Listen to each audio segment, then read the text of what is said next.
It is Military and Law Enforcement Appreciation Day. Join us in honoring all military, law enforcement, and emergency management professionals for making our world a safer place. There's going to be an exciting announcement during the keynote related to the AFWorks Challenge. Stop by the booth for more details.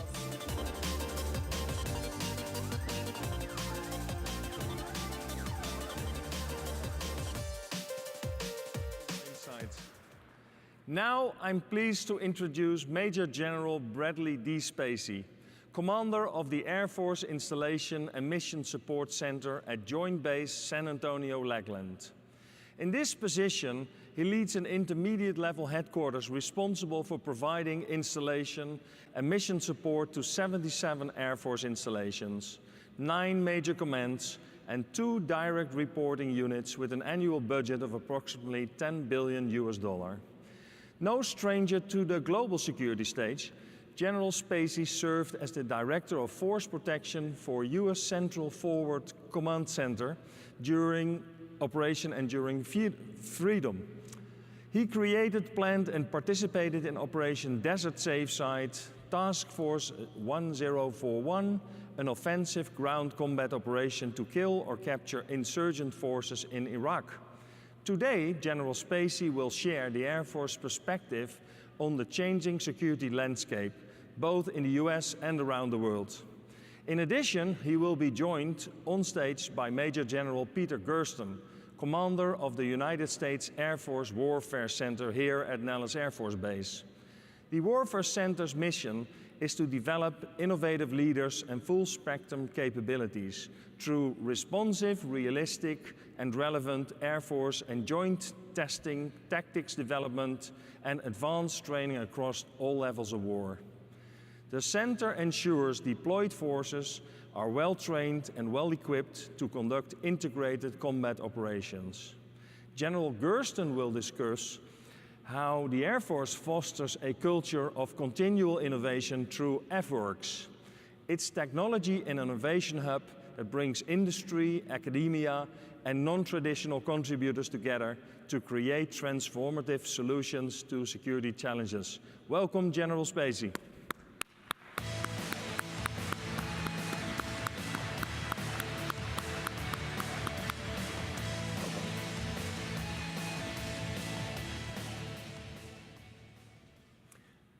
General Julio Duhay is by most considered to be the father of strategic air power. And almost 100 years ago, he saw the value of this new weapon system, and they also saw the vulnerability it would ultimately present to us. General Duhay was a visionary, and like all visionaries that are well ahead of his time, he was persecuted, prosecuted, eventually court-martialed and jailed until the wisdom of his words played out in warfare. He was exonerated, freed, and eventually made the equivalent of Chief of Staff of the Italian Air Force. But his words hang heavy in the air as we've evolved air power, aerospace power, and the capabilities of the future. As they said, I'm Major General Brad Spacy, and I'm a security forces officer. And for the last 30 years, I've been working to make sure that General Duhay's words were not played out real time by an enemy aware of the vulnerability this great capability created, our Achilles heel of air and space power. But for 30 years, I've watched as security has evolved more in response to a catastrophic event, followed by a flurry of activity to robust up security and defenses, followed by a period of relative calm, an eagerness to return to status quo, and then complacency starts to sneak in, and we have another catastrophic event, and the cycle repeats itself. And for 30 years, I've been living through this cycle. Today, I thought I'd take a few minutes to talk about security, reflect a little bit on where it's been, and what it means for the future of the global and specifically American and Air Force security environment. But I think it's worth reflection. You know, as I get older, I find I reflect more. I probably do less, but I reflect more. When I came in over 30 years ago, it was still the Cold War. Our security was pretty much the security we provided for Air Force bases since Vietnam. It was a relatively loose perimeter, really, but a very tight security around the weapon systems, ICBMs and flight lines. Remember, it only took a sticker on your windshield to get through the main gate. My father flew in Strategic Air Command back in those days, and he longs for the days when the threat was simple. It was them and us. And while the results of a conflict might be catastrophic, they were known, and we dealt with them. But the world was a simpler place at the time. For the Air Force, and specifically in security, we thought that all might change when my first active war came about in Desert Shield and Desert Storm. See, I was an air-based ground defense officer. In the Air Force in the Cold War, that was back of the bus. We were not guarding nuclear weapons or high-priority bomber systems. We were practicing infantry tactics to defend an air base in an expeditionary environment the Air Force hadn't seen really ever, but certainly not since Vietnam. Well, Desert Storm was supposed to change everything. Suddenly, we were called upon as the experts in this new style of security and requirement for base defense in an expeditionary environment far forward of the friendly lines. No longer will we have our great oceans to protect us from a threat that would operate around our base perimeter seemingly at will. And we rushed off to the war, figuring out things as we went. Stopped 2 times just to get there to figure out where we were going. And when we finally got to the Middle East, it was hot. It was really hot. But as things settled down, we found that we actually were able to perform security pretty much the way we had for the last 30 years before then, reaching back into Vietnam. It was a perimeter and a resource. And actually, when we got to the desert, the perimeters were more secure because of the emerging terrorist threat. And the actual flight lines where we launched our aircraft into the fight became a little bit looser, because while the Air Force had very strict flight line access controls, we now had joint and coalition partners operating on the same flight lines that had different standards. So we had to accommodate all those standards and actually got a little bit looser there. But we were forward of the fight, still in the rear area, relatively safe. As time went on, we did sort of fall into that status quo. Comfort in the Middle East deployments, Khobar Towers and the USS Cole, and even the first attack on the World Trade Center didn't dramatically change what we did globally for the security environment. And then 9/11 happened, September 11th, 2001, and that would change everything. If you ever doubted the security of America provided by our great global oceans that would protect us from the threat, it certainly went away when they attacked the World Trade Center and then the Pentagon, our headquarters and center of military activity. Certainly the world would change now, and our response promised to change the way we executed air power in that fight as we pressed far forward into 2 new operating environments, first in Iraq and then in Afghanistan. Bases were no longer in the rear area of the forward area, they were up in the fight. For the first time in the history of the Air Force security forces fought outside the wire in an offensive ground combat mode in an effort to seek out and destroy the enemy before they could take action on our air bases. This was truly a time of change for the Air Force as we evaluated and explored new ways to become even lighter, leaner, and lethal. But really, if you're honest, it didn't change what we did a lot. Yes, we were outside the wire. Yes, technology had improved somewhat with the ability to sense and warn a little bit earlier. But those are things we had been practicing my whole career. We hadn't used them actively in this combination, certainly, but they weren't new skills, and we were allowed to settle down into what became our new comfort zone. With a heightened sense and importance of our infantry skills, certainly. We accommodated new technology, absolutely. But security was guarding an installation that launched air power. We knew how to do that. And we're good at it. History will be our testimony.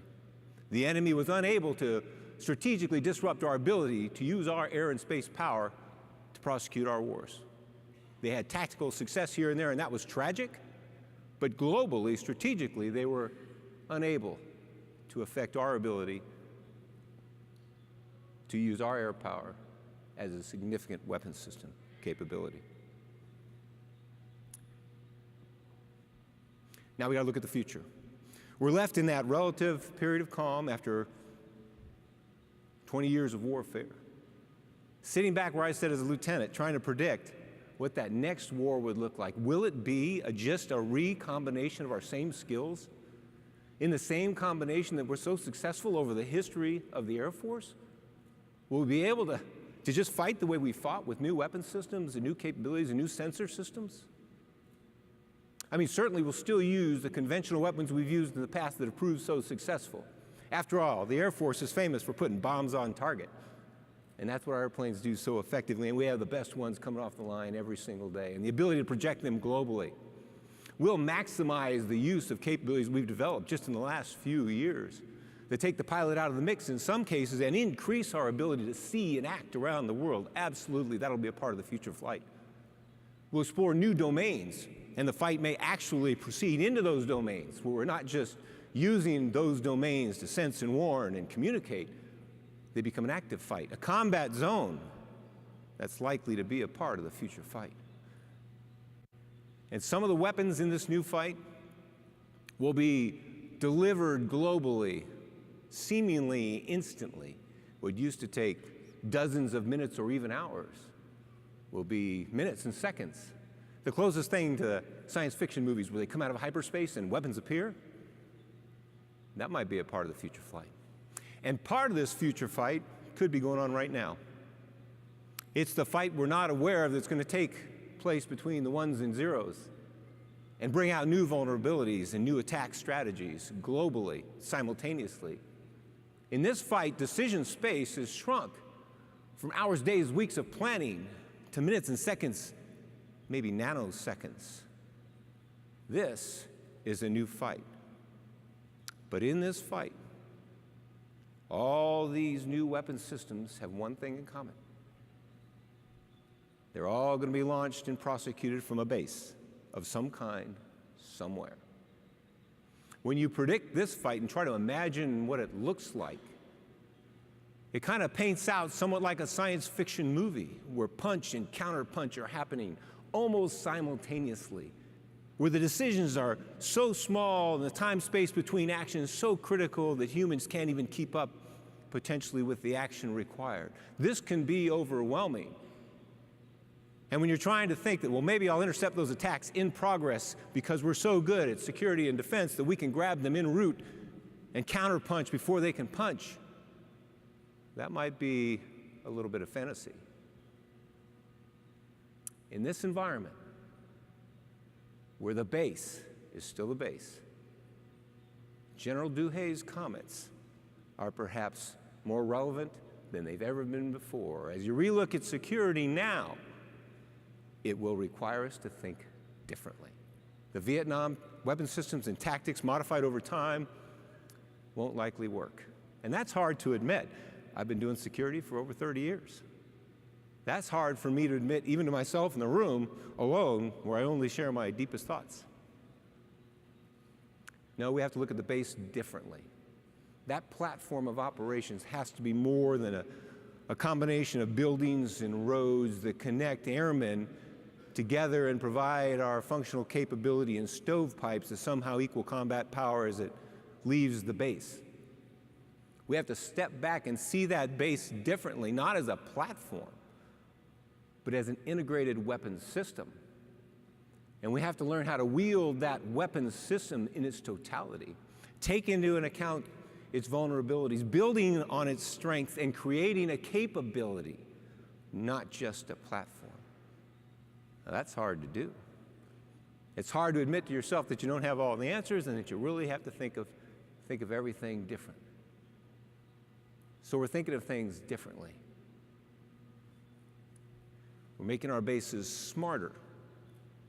We're connecting databases and creating systems so that machines can talk to each other and the base can come alive. It can identify threats and weaknesses and requirements. It can help commanders make decisions well in advance of the impact of those threats on the base, and can start helping heal itself as a weapon system, treating the base as a living thing more than just the platform it's always been. And we're thinking of airmen differently. Now, when I was a young airman, I had my M16 and my troops with me, and we looked good on film. This will be a different airman. We have to think about how we build them differently, and we're building them differently to be a component in that machine with new systems that come online that help them reach out and do the traditional things you do to stop an enemy from attacking you, but better, to see farther, to see more, to communicate better.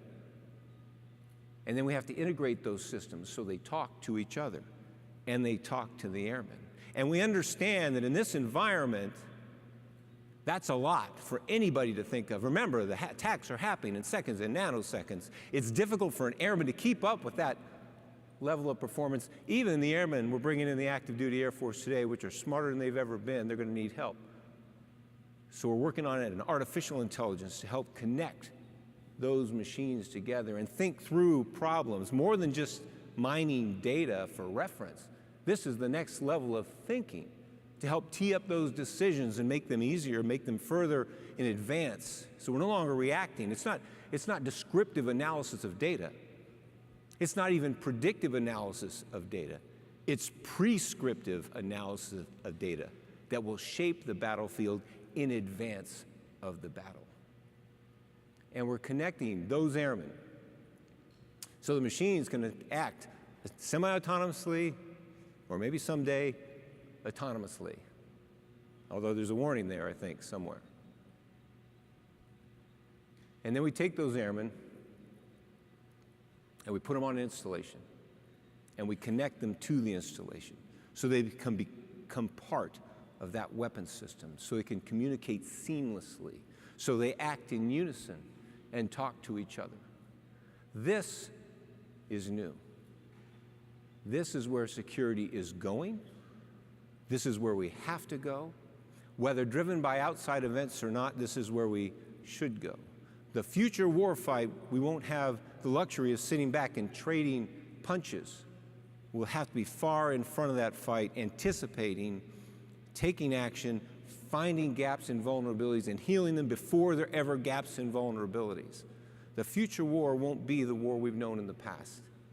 The future war is going to be one where the thinkers come out on top, where the thinkers who use data to support action will be the winners. For the first time in my career, we're rethinking everything, and we're building our bases and airmen differently. We're treating them together as a weapons system, and we're doing it quickly. Thank you for letting me come this morning. I know it's been a short time, but hopefully you take away an appreciation for just how challenging this environment can be. And in the center of this environment is an airman. And in the middle of that airman is a brain. And it's an innovative thinking brain that is an amazing thing if you just unleash it and give it the opportunity to work. I'm going to hand off the stage to my good friend, Major General Pete Gersten, someone I've known literally his whole life. And he commands the Air Warfare Center in here in Nellis. He's a combat experienced fighter pilot, but he's an innovator. And he's going to talk just a little bit about what this means for our Air Force. Okay, thank you very much. Pete, hopefully you're coming out real soon.